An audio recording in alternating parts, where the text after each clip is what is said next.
Hello, and welcome to Creating a Family. Talk about adoption, foster care, and kinship care. Are you looking for some innovative ways to boost your family's connectedness?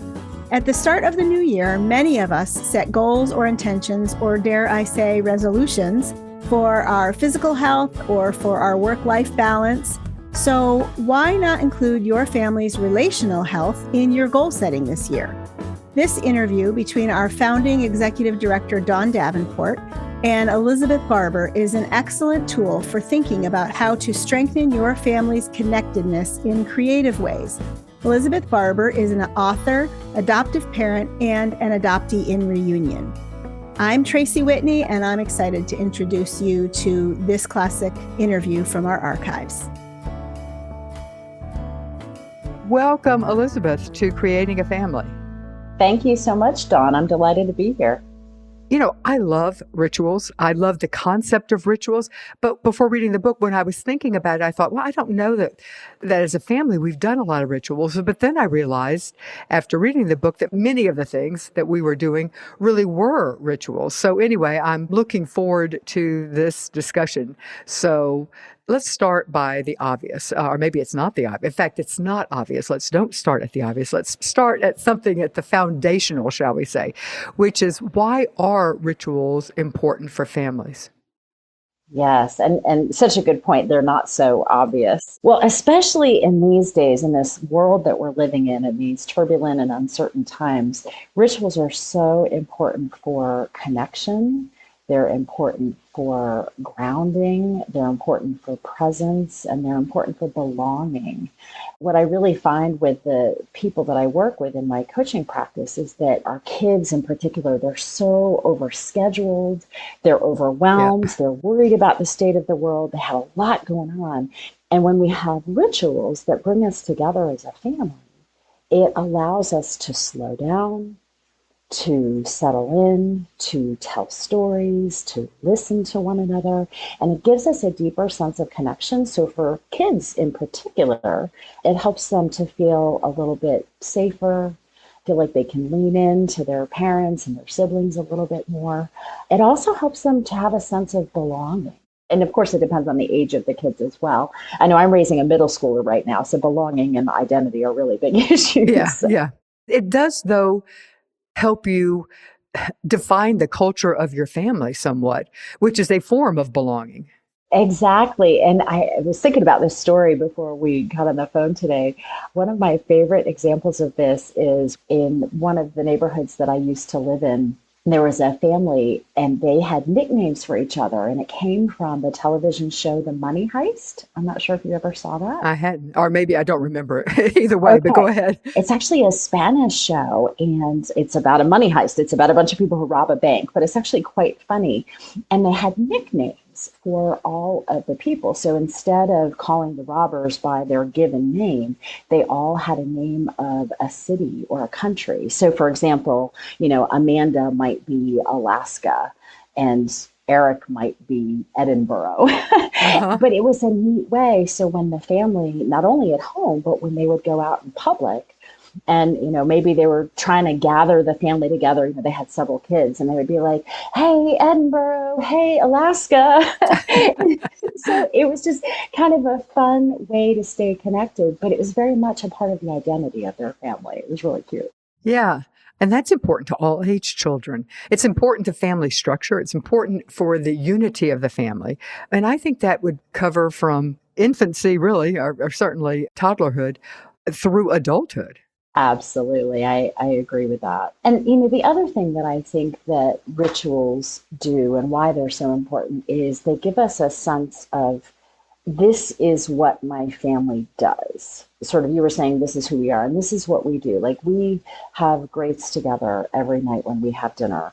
We have a gratitude jar that we write notes in with each other and review once a month.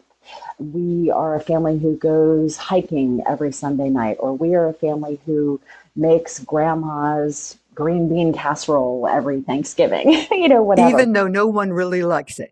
That's right, exactly. No one likes green bean casserole, exactly, but we eat it anyway. It's the soup. It's that soup with the canned onions on top. Nobody likes it, but you make it. Exactly. And why do we do it, right? It's because it evokes memories of times gone by. And it helps us reconnect to maybe our childhood or the stories that our parents told us about them growing up with their parents, which are our grandparents. Mm-hmm. That makes great sense. So, anyone who has listened to this show knows that I'm a real big believer in routines.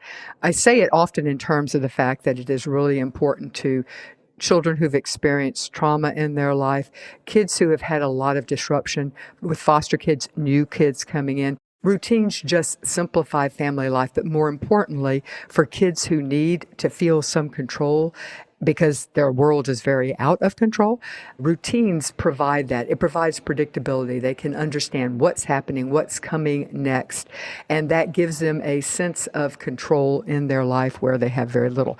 So I was thinking of routines the entire time I was reading. And so what is the difference between a ritual and a routine?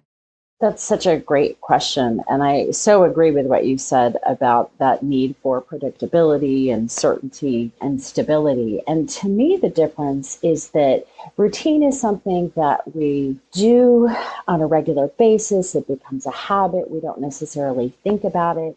It could be things like, we cook dinner together, or we go to the gym and work out together before school or after work or whatever. I'll give you even a more relevant in my life, a bedtime routine. We take a bath.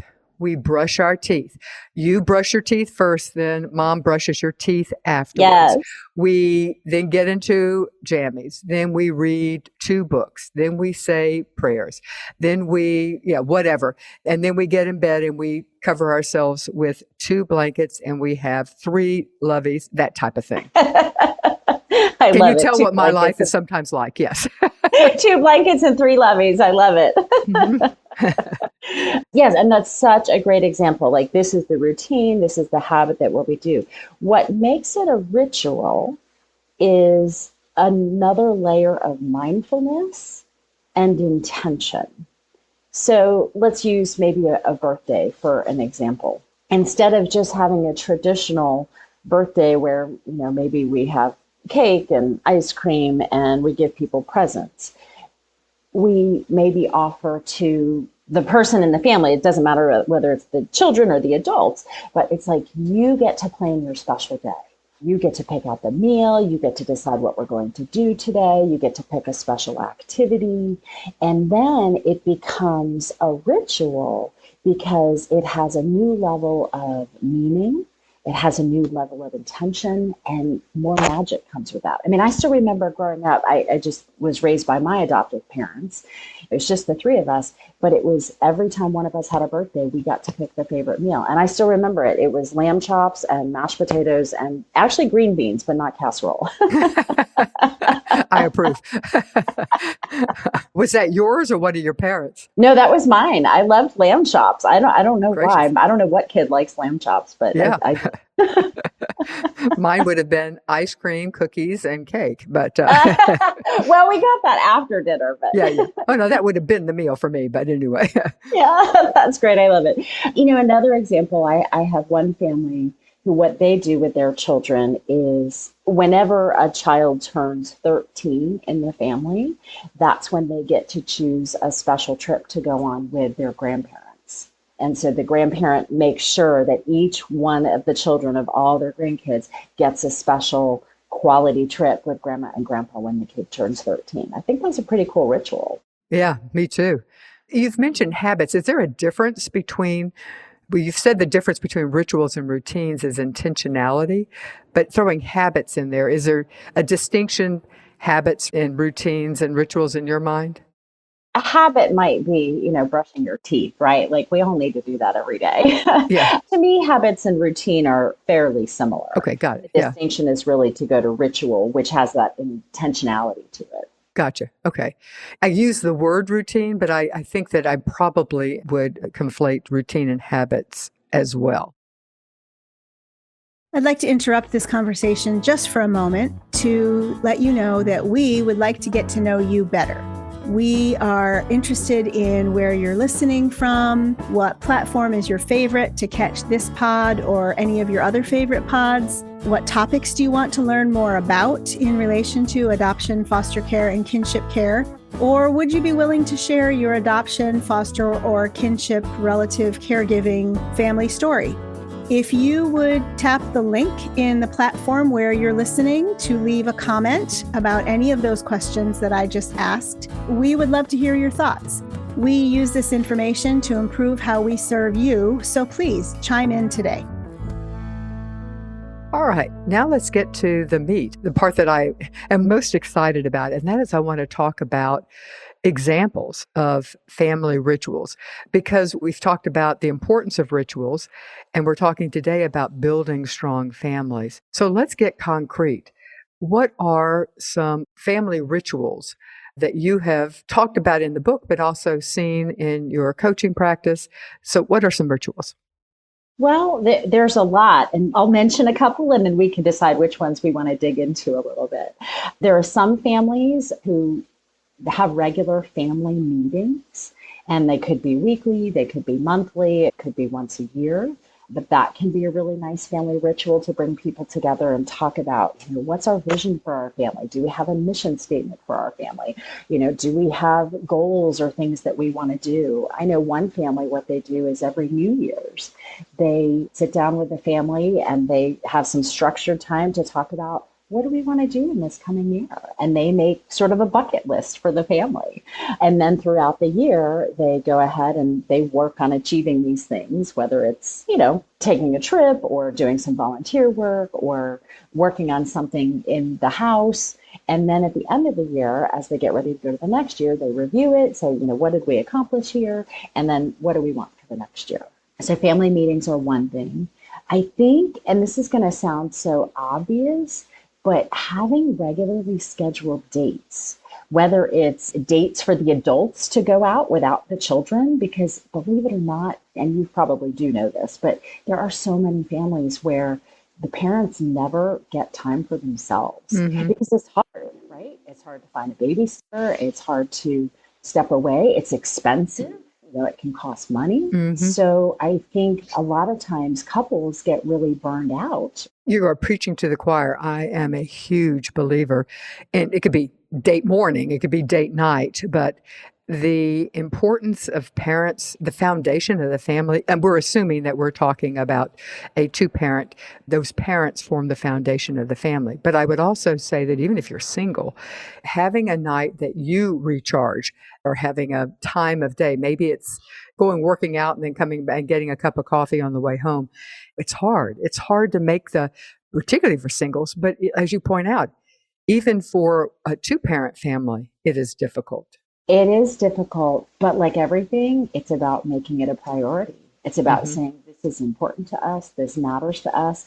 And what you just said, Dawn, which is so key, is that parents really do form that foundation of the family. So children watch our parents. They learn from us. And so if they never see us taking a break, if they never see us stepping away, they learn that, oh, that's what I'm supposed to do too. But if they see it modeled for them that, hey, mom or dad or mom and dad together or both of our parents or grandparents, whoever the caregivers are, they step away and that's okay.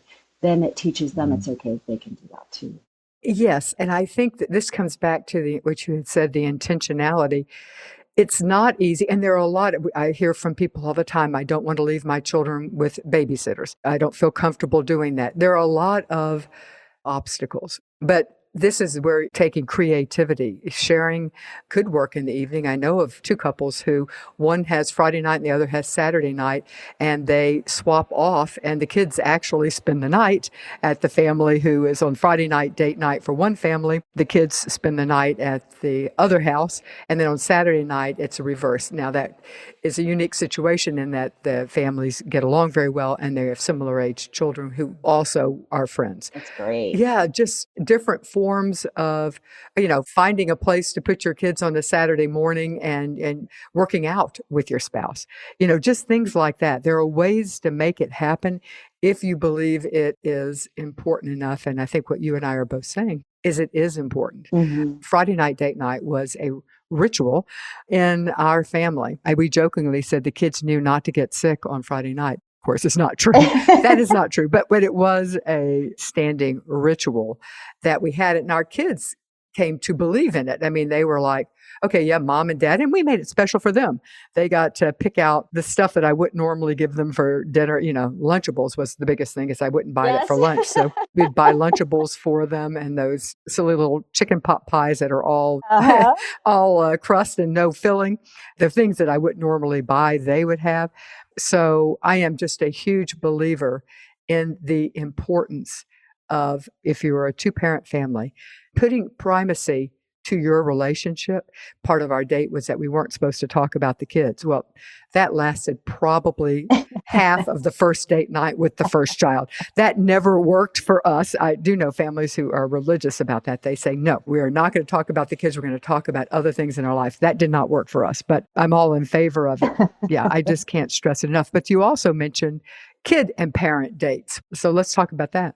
Yeah, well, and I think that's especially important when you have more than one child in the family. I'm raising an only child, so this is not such an issue for us because she gets all of our time and attention. But when you have multiple kids, like I have a friend who is raising 7 children, and that's got to be really hard to make each kid feel special. So they try and rotate through and have little date times, and again, it doesn't have to be a date night, it can be a date day, but dedicate, 2 or 3 hours to just spending one-on-one time with each child. Or what my friend Joni did, she took the little kids camping. I think she took 3 of the younger kids and then left the 4 older ones home with dad. And then, of course, you can switch that up and do vice versa. So that, again, gives the kids a feeling of, oh, this is my special time with my parent. And so I get to focus just on me. And especially if you've got multiple siblings running around, that can be really exhausting. Well, let me ask you a question. What about the concept of taking one child and then running errands, going grocery shopping, returning, Amazon purchases, but you just have one child and you try to intentionally make it about that child, ask that child, that you're not listening to your podcast or whatever, you're listening to that child. Would that count in your mind as and I'm using air quotes here, date?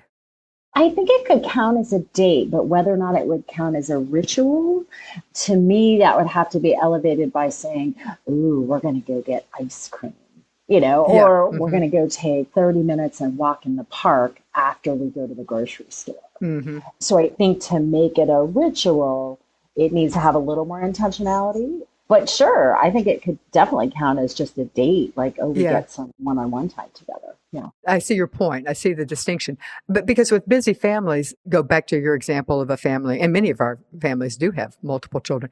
So if you've got 7 kids, fitting in the time for 2 to 3 hour, and again, air quotes, date with each child would become overwhelming, and people would just say, that's just not feasible for my life. But if we say, it's the intentionality of having one-on-one time. And then I hear your point, elevating it to do something special.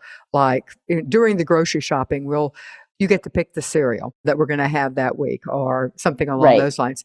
And then perhaps afterwards, on the way home, we will do X. We'll stop at the coffee store. Mom will get a coffee and you'll get whatever. Right. Exactly. Okay. That would make it more doable because we have a huge list of errands. I mean, we just do. There's thousands of things. And the challenge, of course, is finding who will keep the other kids. It's a Tetris game. It is. It's a balancing it, yes. Yeah. Since we're ending up talking about each of these, I want to go back and give more time to family meeting because I think that's an important one. You talked about family meetings as more higher level. We're going to set goals. We'll do a bucket list for the year. We're going to set goals. We're going to talk about big things. What about family meetings for the more mundane? In our family, we had, not throughout all of our children's childhood, but through a large portion of it, we had a family meeting on Sunday. It wasn't particularly highbrow. It was more about this is what everybody has going on this week. We also had a notebook that was kept in the drawer at the kitchen table, and we'd have the date of the next Sunday, and anybody could write something that they wanted to talk about. I recently ran across it. I had not opened that drawer in years, and I opened it and found the notebook, and it was absolutely hilarious. One kid was saying, I want to talk about so-and-so, another sibling, doing this. I don't like it, or something along those lines. And so it certainly was not highbrow what we were doing. But let's talk about that type of family meeting. Is there a place for that? Oh, absolutely. And that's such a great example, Dawn. And yes, I didn't mean to skim over that because I do think having regular check-ins, whether it's weekly or once a month, are so vital for the family because they really help with communication. And particularly for kids, as you were talking about, a lot of your listeners have kids who have had trauma and they've had experiences where they're not valued or listened to in a very present way. And so to create that sacred container of, as you said, maybe like Sunday night or Sunday morning, whatever it is, and just saying, this is our dedicated time as a family to talk, to listen, to share, to address whatever it is that's going on, I think is really critical. And I think the way you could potentially elevate that from, again, so we're talking about this distinction, right, between routine, Right. like, well, this is what we do versus, oh, how do we make it a ritual? Is the routine is, yeah, we talk about the schedule and who's got a soccer game and who has basketball and who has acting. But then we also maybe add in an element of more intentionality. Maybe you introduce a gratitude component of, hey, what are 3 things that you were grateful for this week? Or maybe your family keeps a gratitude jar that you have little slips of paper and you write notes on it throughout the week when someone does something kind, like, oh, my sister put my stuff away for me, or my brother made my lunch for me, and that was really nice. And then what you do is you can read it together at the end of the week and, sort of celebrate, like, oh, wow, look at all this great stuff that's happening in the family. So it's small things like that that can elevate it from just being like, oh, this is a family meeting to, oh, wow, this is a special time that we get to come together. Mm-hmm. Okay. Yeah. I'm beginning to get that distinction now that the element of ritual is taking what could be a routine and making it, for lack of better words, a little more special, a little Yeah. more, yeah. And it doesn't have to be even a lot to make it special. I mean, it really could be something as simple as, okay, it's time for family meeting. We're going to light a candle and we're going to sit quietly and meditate for a minute. We might say a prayer. We might turn on our special family song. Maybe you have your meeting and then you end it with your family song where you all get up and you have a little dance party. Like there's different ways to make it sacred, and sacred doesn't necessarily have to mean serious. It can mean silly, fun, and playful too. Mm-hmm.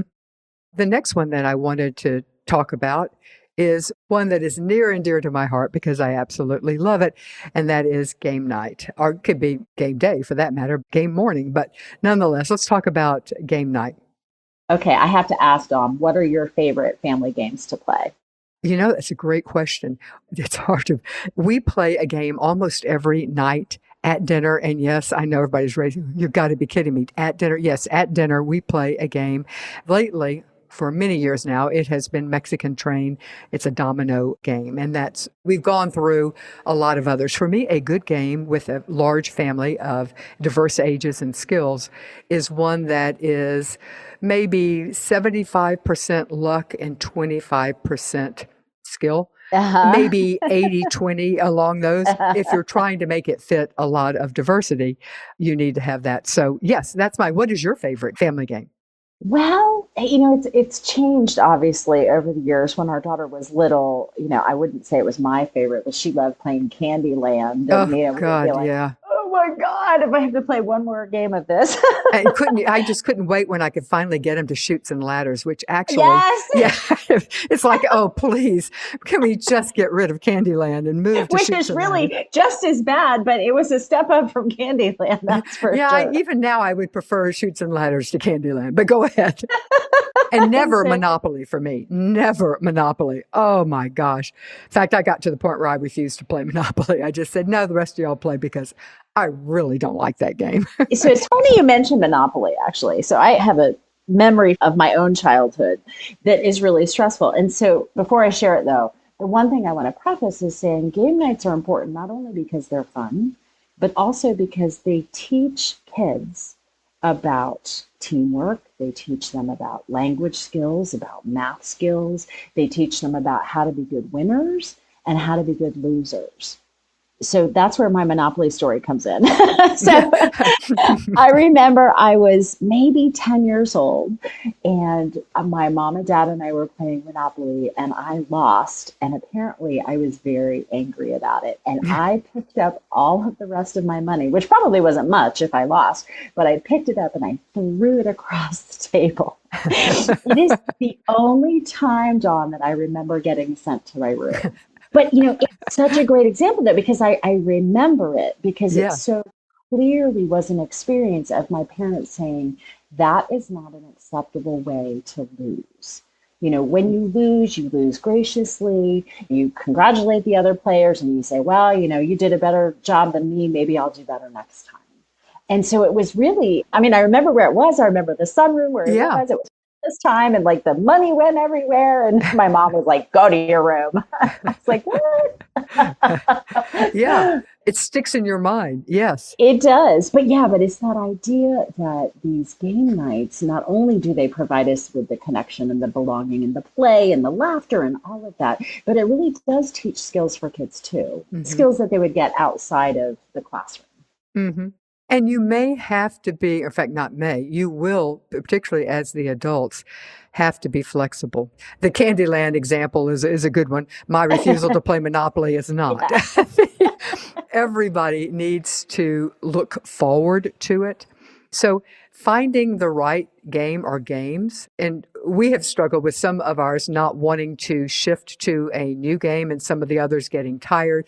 And so trying to find a time, again, it goes back to intentionality because it was important to us, taking the one or ones that didn't want to change and make sure that they learned the new game, felt comfortable with it, agreed to take, we were going to give it a trial run, that type of thing. It goes back to your intentionality. It's not as easy as just opening up a game because, well, if you have just one child, it probably could be because you just cater to whatever that child is wanting. But if you've got multiple right. kids, you've got to give some thought. So it has to be important. You have to value it. And so it takes some thought. And you may get stuck playing Candyland a lot longer than you choose. But somehow we eventually grow out of it. Yes, thank goodness. Thank goodness. And it doesn't have to even be table games. Twister is such a fun game to bring out with the family. And of course, the kids are far more limber than the parents. So it's good to have games where the kids can be better than the parents. Yes. And Twister is, if you're up for it, is a pretty good example of that. It's funny. I was actually just going to mention Twister, and the other one, I think charades is a really good one because it doesn't matter what age you are. We played that this summer with some cousins, and it was grandparents and parents and then the little kids, and everybody was able to get engaged and have a blast with it. Plus, you get real creative with it, too. I love charades. Yeah, and we do that. There's a game called, it's not a game, it's a charades thing, but it's called Gestures. It's an electronic form of charades, and that's fun. And then you have to do, depending on the age and depending on the temperament and personality of your family, you can all work together to be guessing. Yes. Or you can divide into teams. Yeah. Yeah.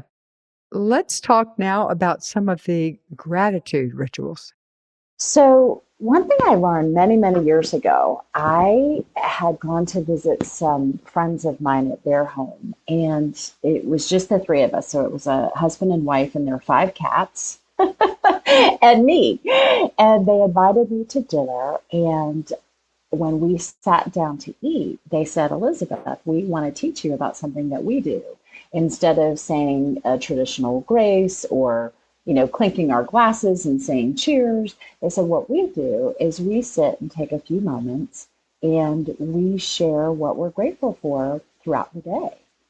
And it was such a beautiful practice. We probably took 10 minutes. I mean, our food was almost cold by the time we got to it. But each person took, 3 to 4 minutes and said, well, this happened and then that happened. And this person said this kind thing to me. And I had this wonderful opportunity. And, wow, the sunset was beautiful. And it was such a lovely way to step into the evening time and to sit down in community together. And so I have started incorporating that with my family as well. And then particularly when we have big gatherings, I remember one of the first Thanksgivings that we went to many years ago with, bigger family. And instead of just, hey, let's dig in and eat the turkey and the cranberry sauce, it was, hey, let's everybody go around the table and just say one thing you're grateful for today. And I had several family members come up to me after and say, Elizabeth, that was such a cool idea. And I said, well, it's not my idea. I got it from my friends. So that's certainly one you can do. Another gratitude practice that I think I mentioned earlier when we were talking is you can keep a gratitude jar. I had a client many years ago who was struggling with her teenagers, and she felt like they were being ungrateful and entitled and just sort of, taking parents for granted. And I said, well, what if you start a gratitude jar? And she's like, well, what's that? And I said, well, you just take little pieces of paper and you have a pen out and you have a little bowl or a jar and you invite people throughout the week to write down something that they're grateful for that happened. So I think I shared that earlier. So-and-so made my lunch and so-and-so was really nice to me. And then what you do is you review it each week as a family. And let me tell you, this client said there was a complete transformation with her teenagers because, at first they grumbled and groaned like, I don't want to do this, this is really stupid. But as the weeks went on and she persisted and said, nope, this is something we're going to do. This is important. Then they started to really get into it. And she said it really started to shift their attitude. So that's another great one. Mm-hmm. Well, this would lead us right into discussing prayer or meditation. Where do those fit as far as rituals? Well, every family is obviously going to be different. You talked earlier about bedtime routine. I know there's a lot of families that say prayers together. I have another friend years ago, they raised their family doing transcendental meditation. And so they meditate as a family together twice a day for 20 minutes. Like, wow, how do you find time to do that? But they did. They made it a priority every morning and every evening. So I think prayer and meditation, it's obviously very personal, very intimate. Sometimes it's something that we do together. And sometimes it's also just saying, hey, separately, let's just be quiet together in this space. So they don't necessarily have to be verbalized prayers necessarily, but just sort of being in that same space together. We talked earlier about, in your family meeting, it could be lighting a candle. You could light up a candle and just everybody sit quietly. So it's just that togetherness that matters. Mm-hmm. I don't know if this would fall under ritual, but certainly something that was identifying for my family was travel. We were a family that loved to travel, and we made our kids didn't have some of the latest toys, but we would point out that we're saving money for a 2-week trip this summer to do X or whatever. So Yes. how does travel fit into rituals? Well, I'm a big proponent of travel too. In fact, we always would say our number one family value is travel. And like make it a priority and say, nope, we're not spending money on this gadget or, this brand name clothing because we're putting our money in the travel budget. So absolutely, I think it can be a ritual. But again, it's about the intentionality behind it. Why are we choosing to go to a particular place? What are we going to do when we get there? Yes, maybe we'll sightsee, we'll have fun, we'll relax, but can we make a ritual out of, we're always going to try, let's say, a new cuisine, and whether you're traveling domestically or internationally, but it's like, oh, can we try a new food from this region? Or can we try a new restaurant? Or maybe we go visit all of the local farmers. I think it's really about what is important to your family. Maybe one of your kids is a history buff.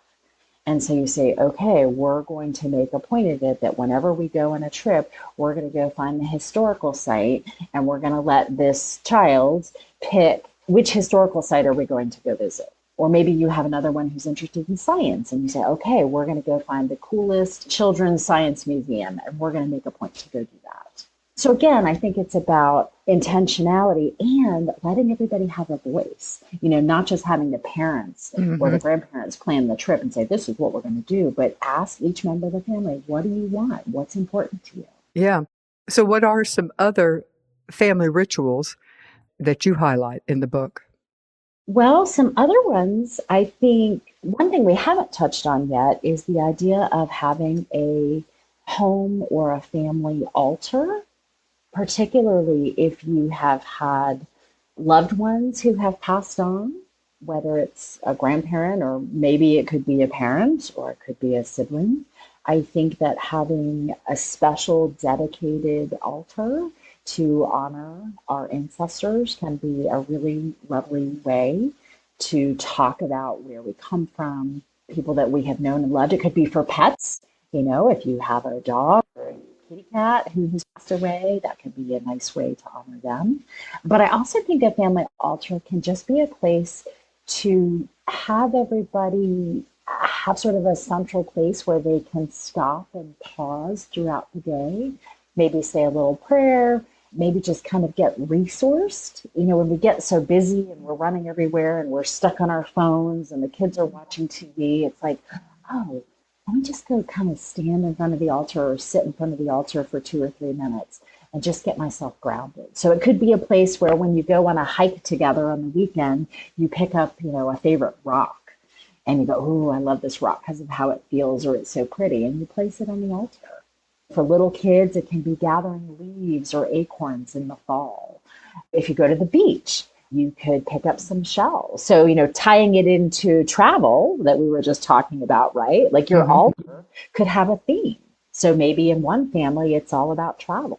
And in another family, it's about, honoring the ancestors. So it's really about what feels good to you. Hmm. The other one, and we'll end with this one because I think everybody's got the gist of what we're talking about. But what I did want to spend some time talking about volunteering. That one was very important to me, that we do that on some level and that we do it together as a family. So if you could talk to us a bit about the volunteering ritual.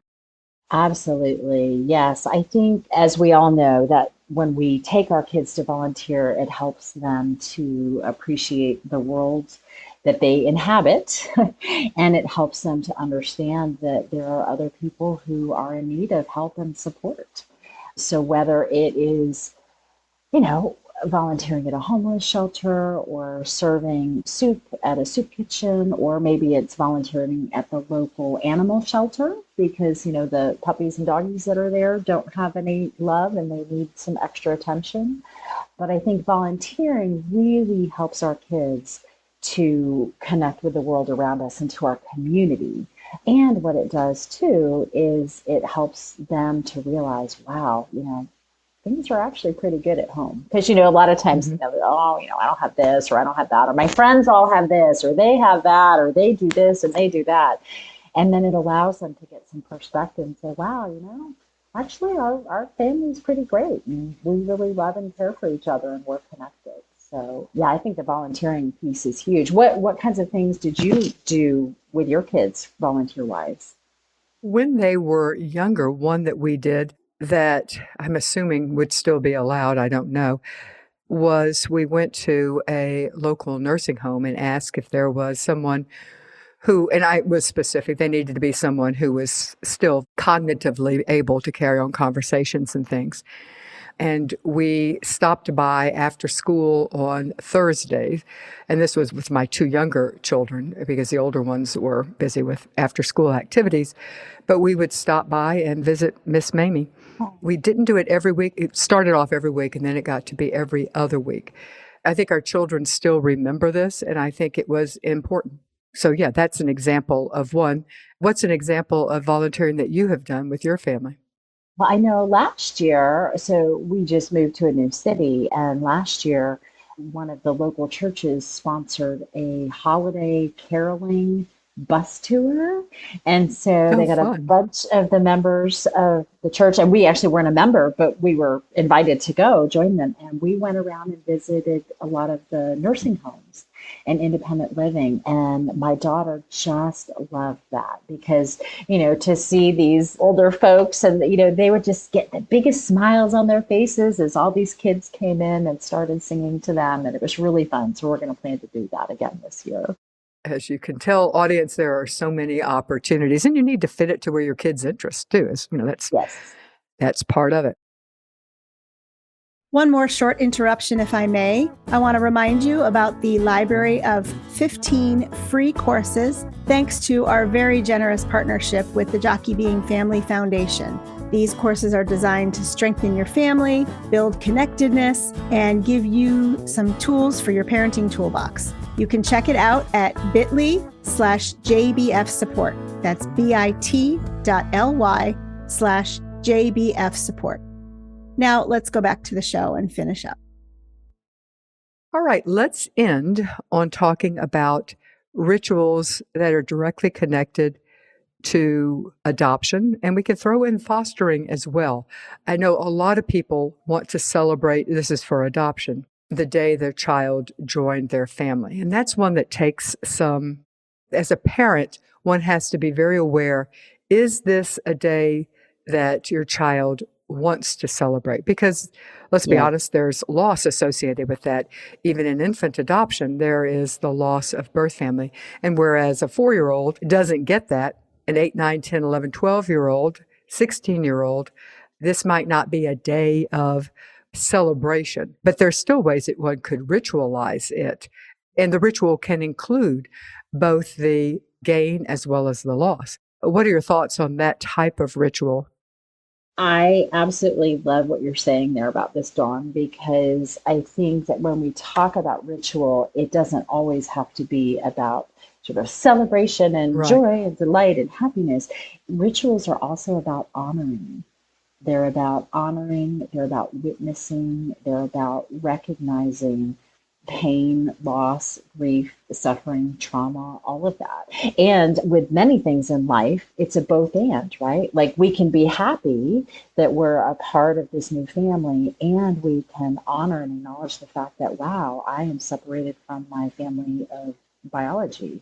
And that's really sad and devastating. Mm-hmm. I remember growing up as an adoptee, every year on my birthday, even though my mom made a big deal of it, she would always say, there's a young woman out there thinking of you this day, every year. And, eventually I was able to meet my biological mom. But as a child, it made me pause and go, wow, you're right. She is out there. Mm-hmm. Right. So it's actually bringing that. And your mother was also very wisely sending the signal to you that this is not a subject that you have to avoid with me. I am not threatened by talking about your birth mom. So kudos to your mom. Yes. Well, and thank you for saying that. She informed my parenting. So I remember when my daughter turned 7, and even though we had shown her pictures of her biological mother when she was younger, she didn't possess one. And so she asked me, she said, Mom, for my birthday, I'd like a picture of my birth mom. And so we gave it to her, and we talked about her. So every year on our daughter's birthday, we always say extra prayers and blessings for a birth mom. And we're actually now in reunion with her biological father and have been for a couple years. And so he now actually gets to become part of her birthday celebrations, which is neat. Mm-hmm. And that's an interesting ritual, too, incorporating birth family during important milestones in your child's life. That's another ritual. Yes, if it's a positive and healthy relationship, absolutely. Because as we know, that's so important for these kids.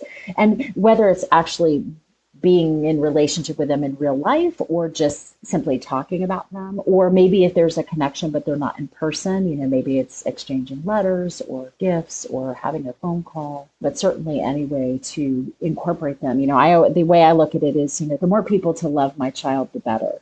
Mm-hmm. Are there any other specific rituals that you've thought about and included for adoptive or foster families who are formed not through birth? I actually wanted to circle back to, you talked about the gotcha days. I know we kind of got a little sidetracked there. The one thing about the gotcha day is, if it is something that the family decides, okay, yes, we do want to celebrate this, is to really go back to that day when the family was formed. I have some friends who traveled to China to adopt their daughter. They already had twin boys here in the US, and then they traveled to China to adopt their daughter, what they call the third to make their triplets. And that day, apparently, when they united with her, they all took the kids to go get soft vanilla ice cream. Like the kind we used to get at Carvel when we were kids. Right. And now these kids are in college. But every year on that day, they all go and get soft vanilla ice cream cones. And it's like, that's their gotcha day ritual. And again, it's such a simple thing. But what it does is it takes them back to the place. It takes them back to that moment. It takes them back to that wonder of, wow, this is when we solidified and cemented our connection as a family. Well, that leads us directly into the tips section, because one of the tips you just gave was don't make it too complex. If you're setting up rituals for your family, and I have this tendency to try to add more and more and more, and the weight of all the more can sometimes collapse the event, the ritual. So it seems to me that's an excellent one, which is it doesn't have to be elaborate to achieve the goals of family rituals, which is defining who you are and what you do and the culture of your family. So any Yes. other tips? Well, one we had talked about sort of throughout is asking for input. Asking for each member of the family to talk about what they want, what's important to them, what matters to them, and making sure that you're incorporating that in the rituals. And then I think consistency is really key. Sort of what you were talking about at the beginning about routines and habits that we have. Consistency is really key. And so for something to really become a ritual, it's something that you want to do on a regular basis. It doesn't have to be daily or weekly, but something like every year we do this, or every quarter we do this.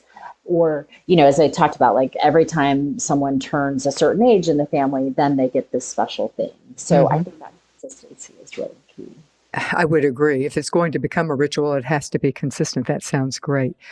Well, thank you so much, Elizabeth Barber, for being with us today. Her book is Sacred Celebrations, Designing Rituals to Navigate Life's Milestone Transitions. I love the idea of rituals, and I think that all of our families can benefit from that. And it's also fun. So there you go. Thank you for joining us today, everyone, and I will see you next week.